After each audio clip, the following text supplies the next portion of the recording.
Welcome back to Forgotten Working Class Podcast. I am Tiffany. I'm John. Today we have with us Austin. Austin, thank you for being here with us. You're welcome.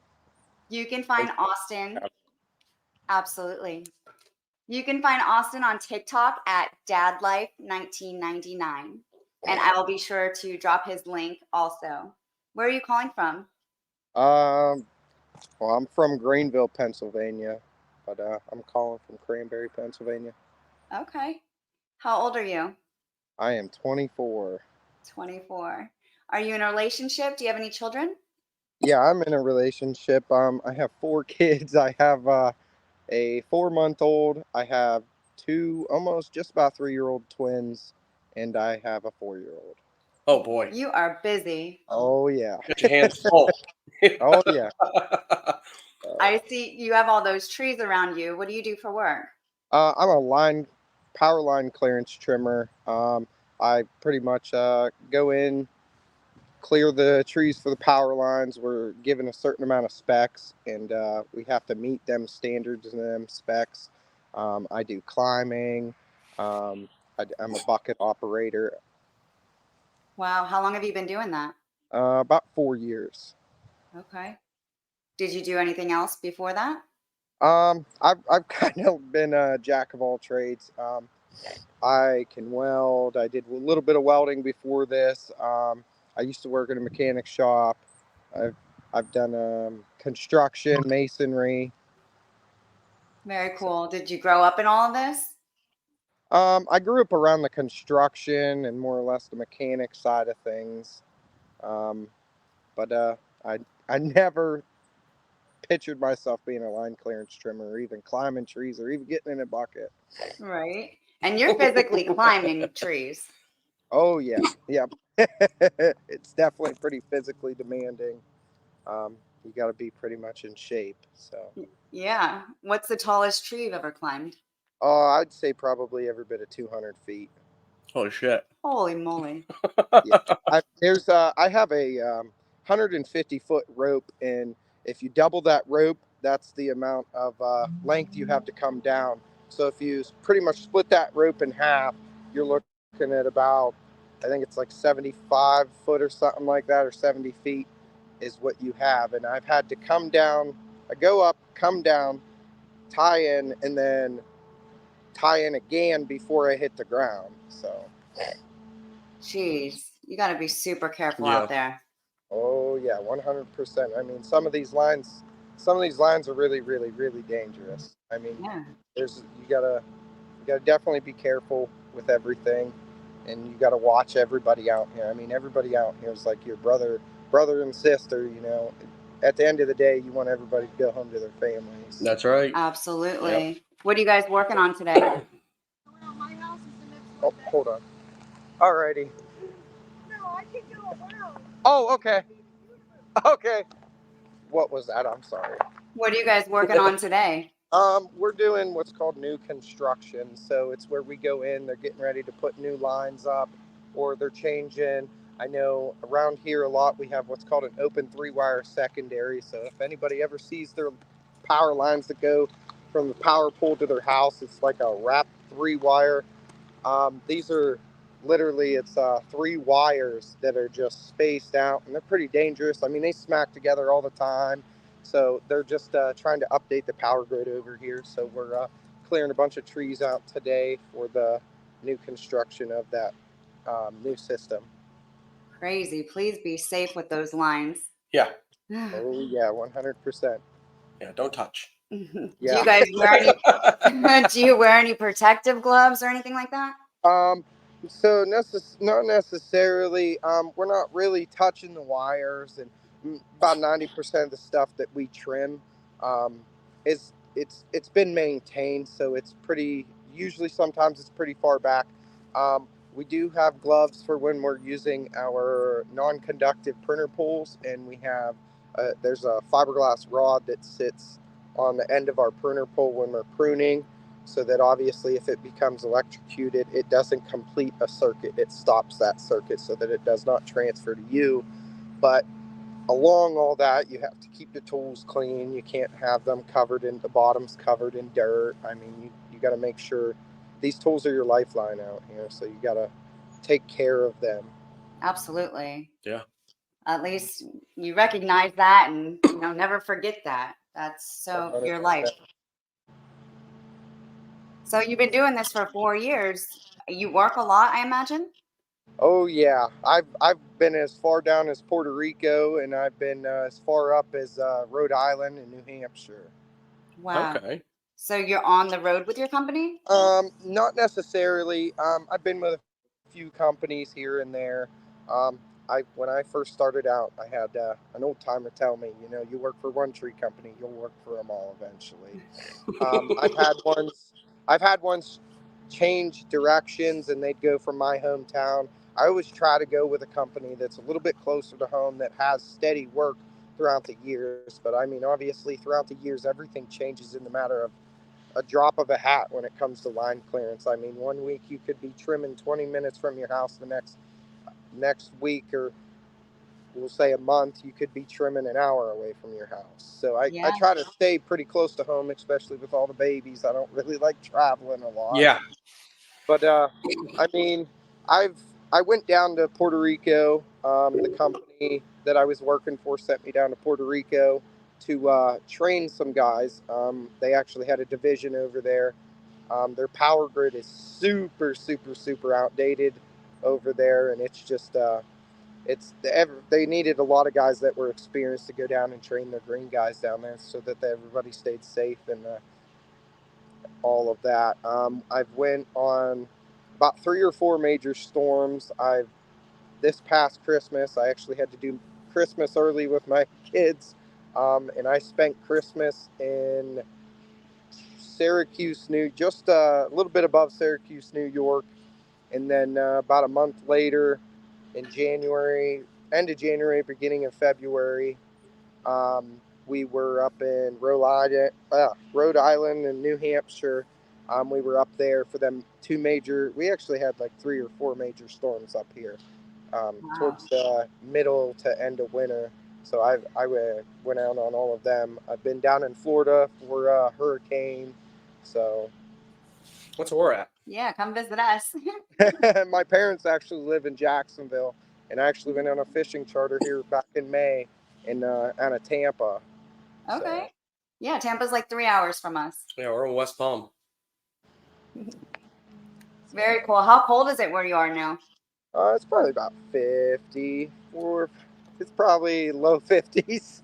Wow, to be up in those trees and it's only getting colder up there. That's crazy. Oh yeah, and then this wind has been beating us Yeah. the past days. So other than working all over the country, it sounds like, what are some of your hobbies? What do you have time for? I honestly sometimes I like to climb trees just for in my free time. I mean, you can never have too much practice. On top of that, I love spending time with my kids. We all work on demolition derby cars together. I do demolition derby every year, and I like to go hunting. I fish, things like that. Very cool. Yeah, that's pretty neat. You grew up around Demolition Derby. Yeah, I did that. It's definitely different scenery. It's a camaraderie, in my opinion. You could be best friends off the track, but when it comes on the track, you ain't worried about nobody but yourself. Yep. I just go out to have fun. I don't go out for the money. I mean, the money's a bonus, but I go out just to wreck cars. It's a lot healthier way to take an anger out, I guess you could say. That is true, but also dangerous again. Be safe. Yeah, I know it's big up north. I'm from Oh, New yeah. Hampshire.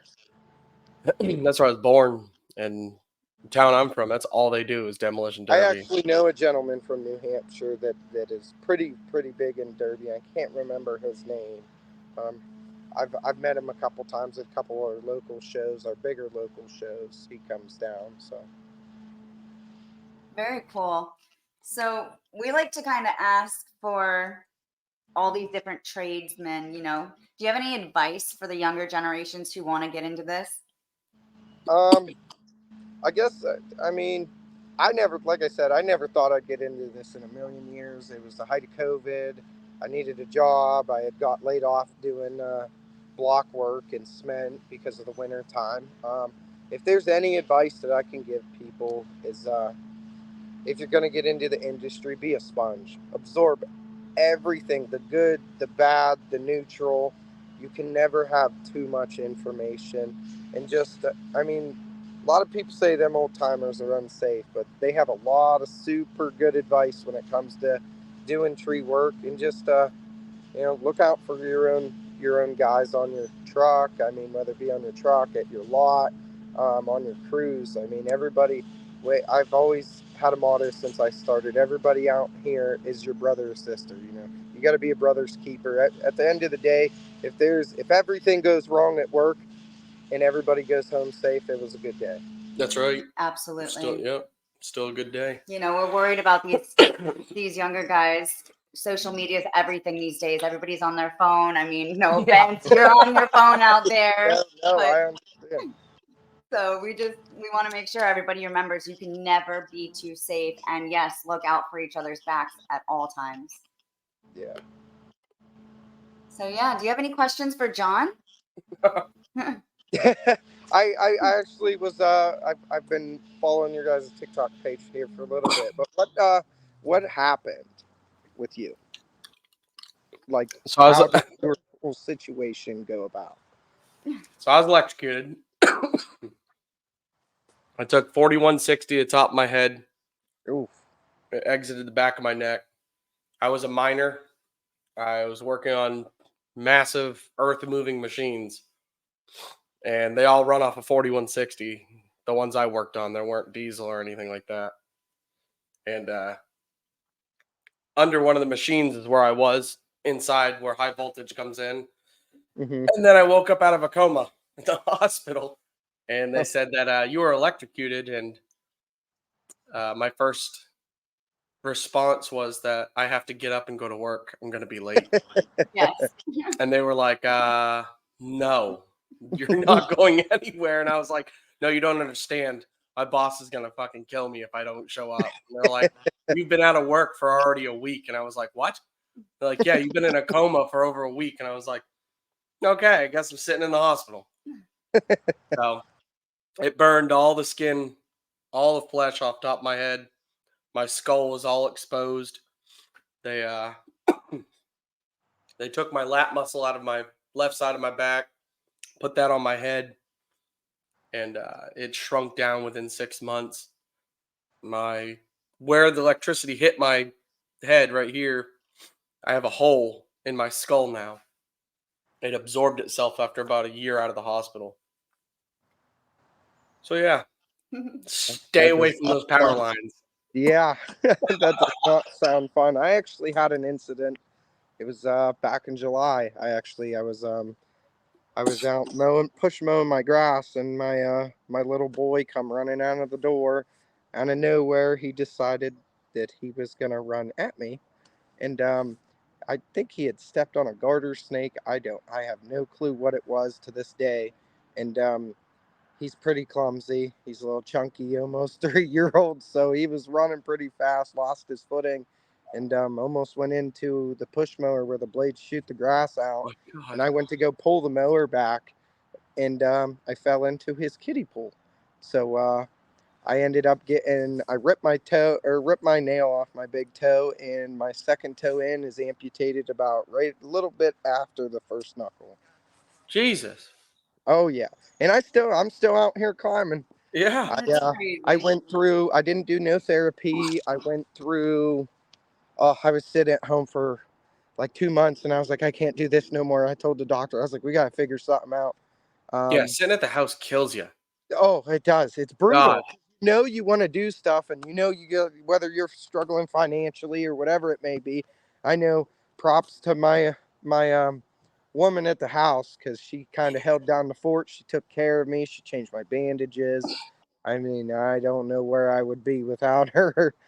I know I wouldn't change them bandages. Kudos to her.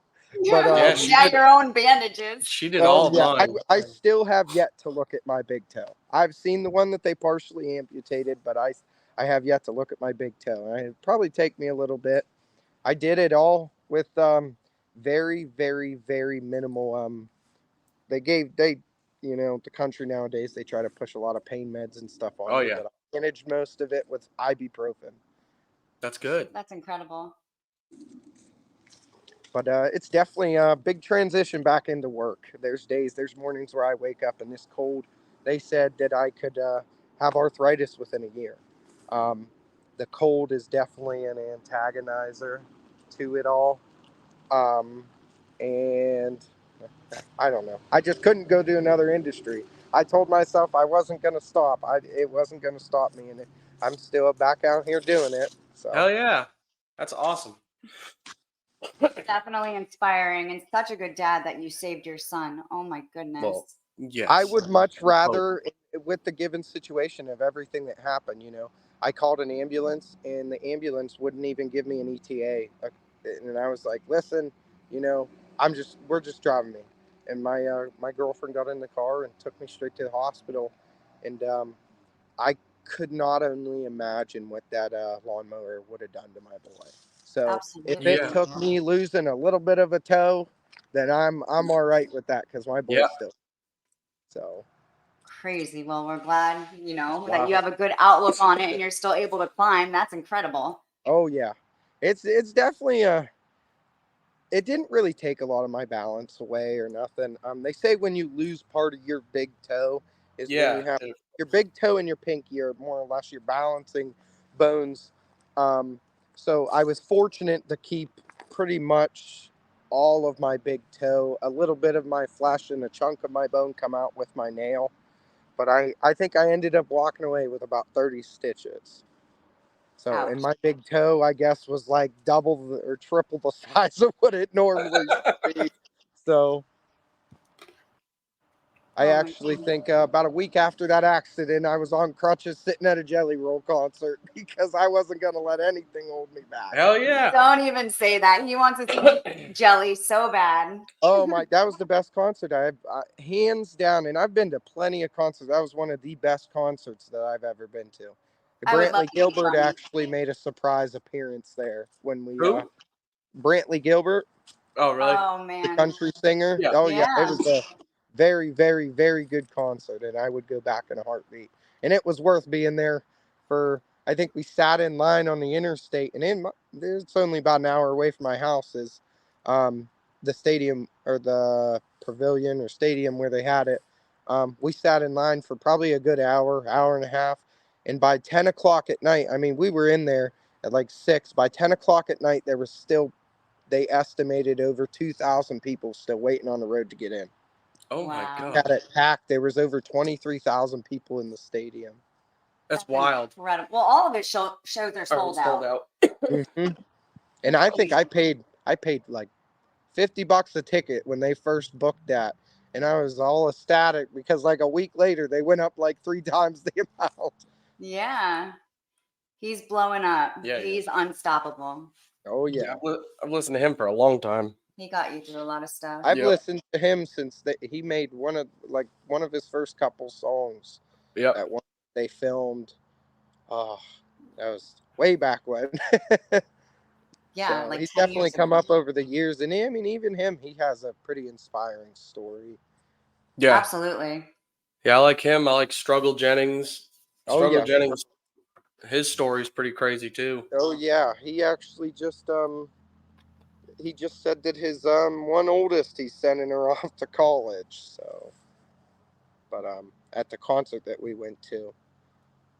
So he does have a lot of them guys do, and I mean a lot of the people with them stories, and I'm not saying us two in general, but like a lot of people who sit here and day in and day out, we don't ask for anything, we go through a traumatic event in our life, and we just keep pushing through, and I Yep. mean we don't expect any recognition for it, but it's just what we're used to. I know I was raised. My mom raised 5 of us. My mom and dad bless them guys because there was 4 boys and 1 girl. It was always a ride at the house. But I mean, them two taught me early on. You got to keep pushing. It don't matter if it's a little hiccup or a big hiccup. We'll figure it out. It's just part of life. You can't let it sit there and dwell on it. If it's already said and done, it's already said and done. You got to look towards the future. Yep. Absolutely. You can't go backwards. You have to go forwards. Yep. Well, I'm so glad to hear that. I mean, through you working so much and losing a toe, that you're still enjoying life. Oh yeah. Like, I mean, nowadays you got to. If you're not enjoying life, I mean, what's it doing any good to you? If you sit here and absolutely. dwell in the bad and everything that's going around with the whole country. I mean, not only that, everything going on overseas. I mean, if you sit here and dwell on what ifs and what could happen and what might happen, you're gonna miss out on so many events in life. That's right. Absolutely. So, Very cool. Well, it was so nice getting to know you. no, absolutely. You guys also. Yeah, and I know Yeah, it you was got to awesome get having back you to on here. work. Please keep in touch with us. Oh, most definitely. You have 2 new friends here down in Florida. All righty. We'll have to catch up next time I come down and see my parents. Yeah. Absolutely. Yeah, we're here. Everyone, again, this is Austin. Check out his TikTok page, Dad Life 1999. You will see some amazing footage, not of him climbing trees, but some amazing footage of some cool stuff he does. Thank you for being with us, Austin. All righty. Thank you guys for having me. You guys have Have a a good good one, day man. and stay safe. You too. Yes. Stay All safe. righty. Yep, 100%. No All right. power lines. No power lines. All righty. Have a good one. You too. All right, Bye-bye. bye.